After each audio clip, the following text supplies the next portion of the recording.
Peace. This is Wise for Wise Words Media back at y'all for another round. And hoop heads, my fellow Knicks fans, when does the suffering end? When? I mean, none of us woke up this morning expecting to hear the news, the bombshell that was dropped this afternoon when reports surfaced that the New York Knicks are parting ways with RJ Barrett, Imannuel quickly, and they're sending a second round draft pick to the Toronto Raptors in exchange for OG Anunoby and a couple other role players. I had to take some time before recording this video because my initial reaction was one of complete anger, devastation, and it just was going to be fueled by emotion. So I wanted to be clear and concise and not caught up in the moment. And I needed to process this whole deal. What does this mean moving forward? So now, my thing is, okay, let's start at the base, from the ground up.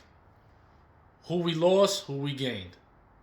So we lost RJ Barrett and Imannuel quickly. What we gained is OG Anunoby. Who and what is OG Anunoby? He is pretty much a 3-and-D guy. He's a guy that he knocks down at a good percentage the three-point shot, which is needed, and he's a defensive player. So a 3-and-D guy, which is what we were supposed to be getting with Quentin Grimes that never materialized. We're supposed to be getting that. A bigger, stronger version of Quentin Grimes. All is well with that, right? But now, the way that you went about acquiring him is what really has myself and fellow Knicks fans that feel the same way irate. Because you parted ways with RJ Barrett, who is younger than OG Anunoby for one. Two, RJ Barrett averages 18 points a game, career-wise.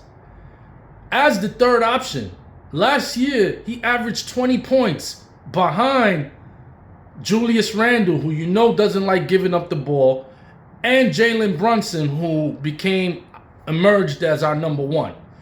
So behind those two guys, RJ still was averaging 20 points. There's people that are number twos on a team that don't average 20.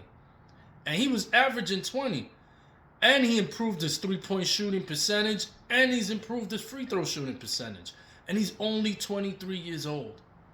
He hasn't even reached his prime. And if you need a breakdown of what is the prime years, I made a video about that. You can check it out. But the prime years are between 25 to about 33, 34 in an athlete's career. So he hasn't even entered his prime years yet. He's 23 years old. So to part ways with him, to just give up on him, especially how he started this season. Yeah, he's been on a slump these past month or whatever, but he started the year, the first month, strong. He was off to having one of the best starts of his career. And not only that, but what hurts is, okay, if you want to do RJ and Anunoby, fine. But then you throw in Quickly. Imannuel Quickly, another homegrown Knick, is a spark plug off the bench. He is one of the reasons why the Knicks had one of the best benches in the entire league. When you talk about the firepower we were getting off the bench with Quickly, Hartenstein, whether you throw Quentin Grimes coming off the bench, we had a solid, deep bench. Now that bench has, for one, lost Hartenstein because ever since Mitchell Robinson went out, now Hartenstein has to be a starter. So we lost a big piece of our bench already in Hartenstein.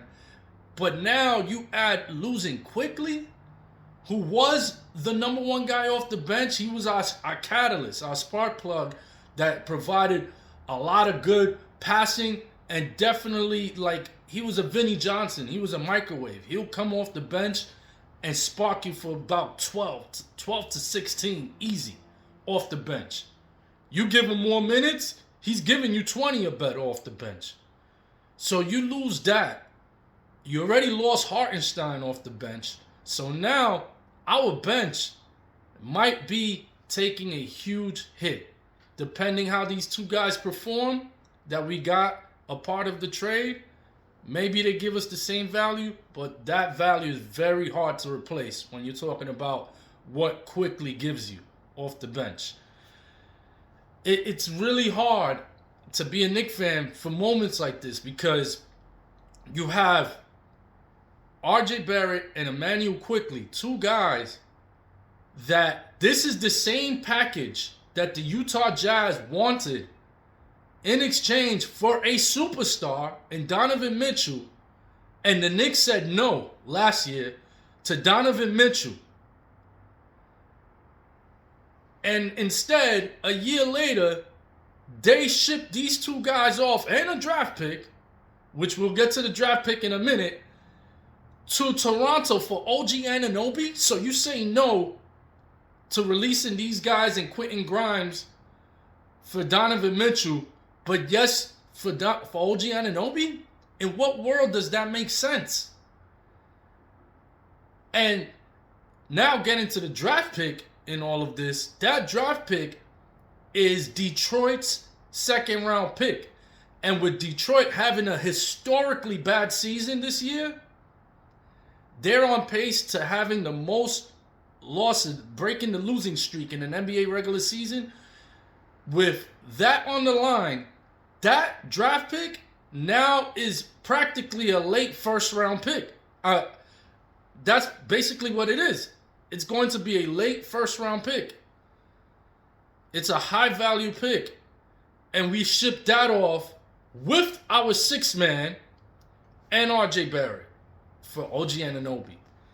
The only way that this trade makes sense is if this is only the step right before they make the big splash, which is getting Donovan Mitchell or somebody better than Mitchell.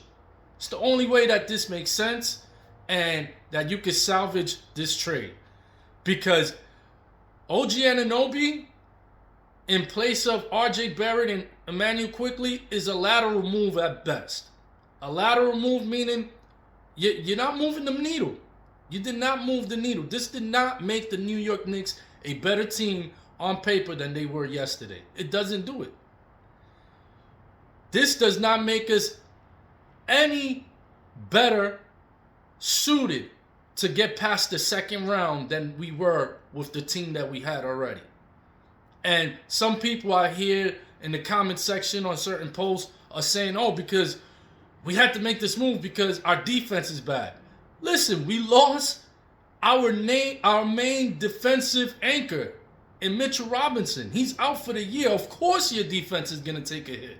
He's one of the better defenders in the entire league. Your team is definitely going to take a hit. So we couldn't ride this out 1 year and then, make a move. We couldn't ride this out. We couldn't ride out Quickly's expiring contract to at least have some firepower off the bench for 1 more year. And then in the summer let him walk. We had to make this move now. This is a lateral move. All this does is make us it puts us still back in the second round. If we make the second round. But this is all it does. It makes us maybe a second round team. This does not, the purpose of making moves, the purpose of trading young, good talent like you did in trading Quickly, RJ, and a draft pick, the purpose of trading people like that and a package like that is to get your team better, to position yourself to make it further than you did the year before. This is what you call a lateral move because this did not position us to get better than we were a year ago. It just doesn't. So the only thing that can salvage this is getting a big piece, and that big piece being Donovan Mitchell in the summer of 2026. If we do not get Donovan Mitchell I don't care how you have to get him. If we don't get Donovan Mitchell by 2026, this organization needs to fire Leon Rose, get him out of here. The moment that Donovan Mitchell either re-signs with Cleveland or goes somewhere else, fire Leon Rose, get him out of here, clean that whole front office away. Bring in somebody that knows what they're doing, like a Sam Presti. But look, that's the only way that this can be salvaged, is if we get a star. And I don't want to hear, oh, here comes the big piece that we were waiting for, DeJounte Murray, because that's another thing we're hearing. We're hearing rumblings of DeJounte Murray coming. So your big four of Jalen Brunson, Julius Randle, DeJounte Murray, and OG Anunoby, that moves the needle for you? You know it doesn't. That does nothing. That does nothing. It does nothing. How does that four give us a better opportunity to beat Philly, to beat Boston, to beat Milwaukee?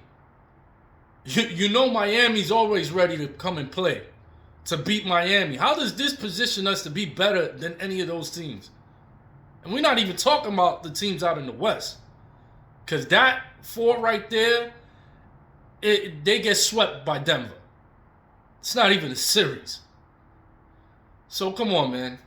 The Knicks Nation, I know this it's the most optimistic, most forgiving fan base in the world, but when is enough? Seriously, when is enough? I'll tell you when. Summer of 2026.